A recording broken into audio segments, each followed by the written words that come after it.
Hi again everyone, I'm Ollie Matthews. This is the Narcissistic Resistance, and this resistance video is sponsored by contribution from Evan, and here's his story. You'll never forget. As an introduction to the community, I would like to express my background and how I came to be. At 25 years old, I no longer give a shit to hide my past. I was born in New England to a lower upper class family. We were taught growing up that if we acted oddly in public or said anything bad to tarnish my father's reputation, we would be punished until further notice. As I said before, my father's reputation in business came above everything. He was rarely ever home, and when he wasn't there, was a sense of calm that settled around us. But when he was around, psychologists have best explained it as growing up in a Vietnam War camp.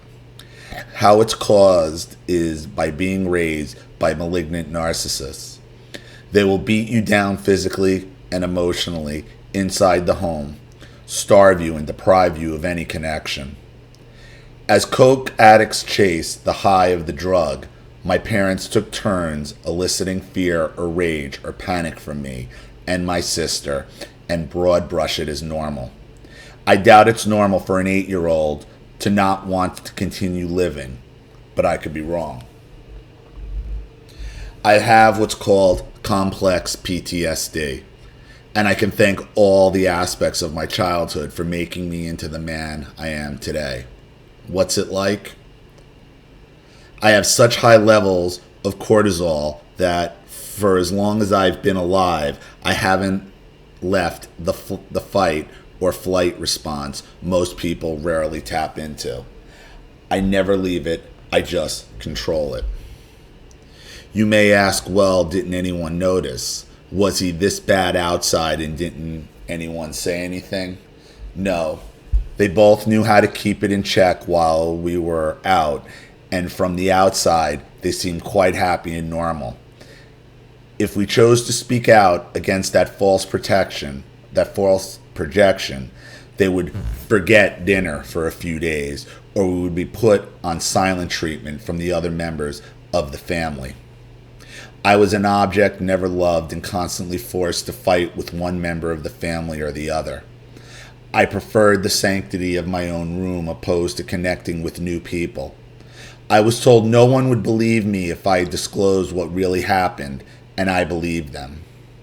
So for a long time, I was the slightly overweight shy boy who always had his head down, making sure to always wear long sleeves so I wouldn't show any of the bruising. What about school?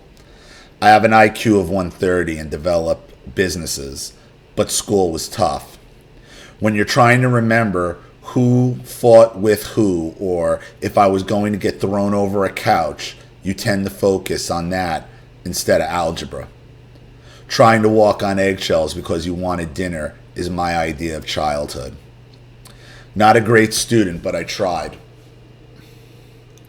Getting beaten growing up does something to you.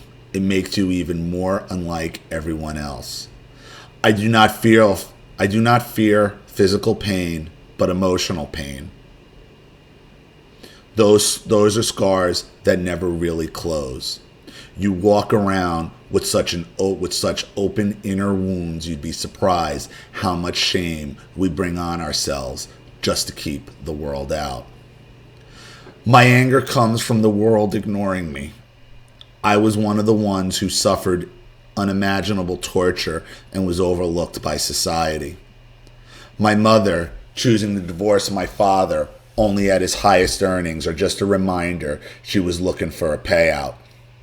My silent cries were not enough for the world, so I turned my anger in that direction. When you're raised by demons, your speech becomes fluid and cuts to the bone. Apparently not a normal skill, and just different than others.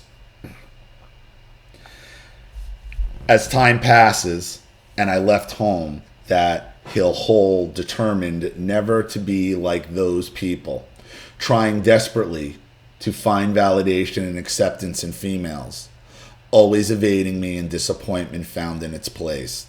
I slept with a very high number of them and have been left time and time again feeling I would never find someone who truly understood. I've had more chips on my shoulder than I can count, determined to make a name for myself and never truly trusting others. I find it hard to speak now, but I figure why not show who I am? Why do I oppose a system that allowed it to happen? Why do you think? My life can be a marker of what should not be allowed to happen to people if people do not realize what's going on. I still feel the pain of growing up so deeply. It's no wonder suicide is rampant in this world.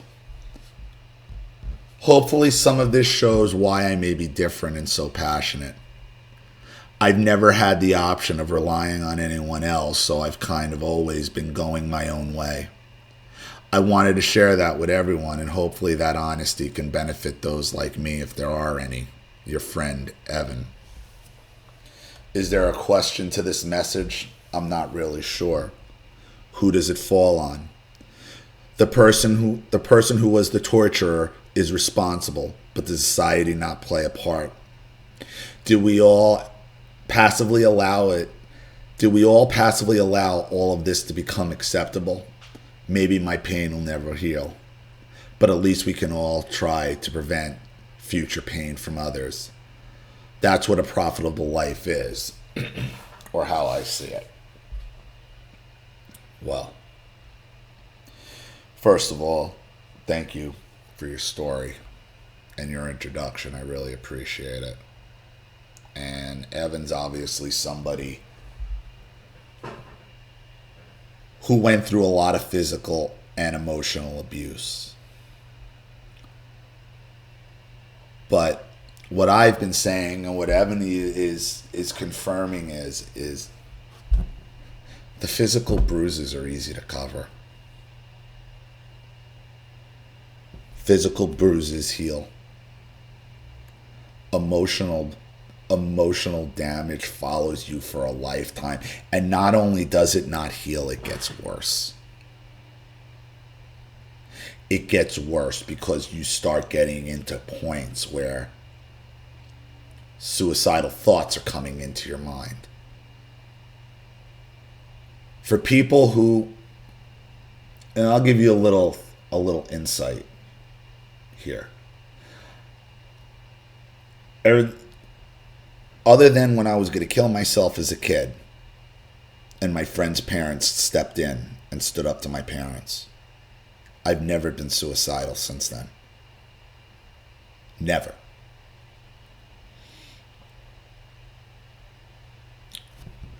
Though I'm not suicidal, and this is what freaked me out,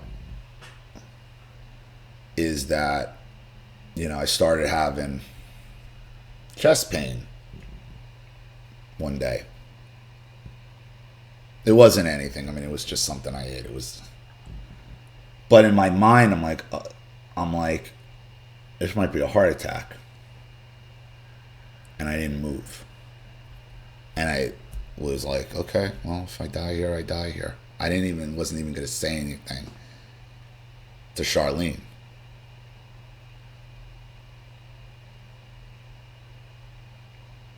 And I wasn't afraid of it. I didn't get weirded out until after. It was like, Jesus Christ. Like, I didn't care if I dropped dead right there. And what is that? Now, years past, I would have cared. Maybe it was just a moment in time. Well, it's happened since, because you keep eating shitty, and I still don't move. That's the emotional scarring. Whereas the physical bruises heal, but the emotional scarring just gets worse and worse and worse. Because even facing it and dealing it, having to deal with the reality of what they did and the purposefulness of it, rage-inducing, homicidal rage-inducing. Now, I'm not suicidal. Like I said, I haven't been since, but that, in my mind, bothered me. It's like, why wouldn't I even move? It was like, oh, well, if I die here, I die here. So, and that's all gift from childhood. That's CPTSD. That's how it works. You know, makes you just makes you not care. Even if it don't make you suicidal, it makes you not care if you drop. And you don't want to live like, nobody wants to live like that. That's terrible. That's terrible.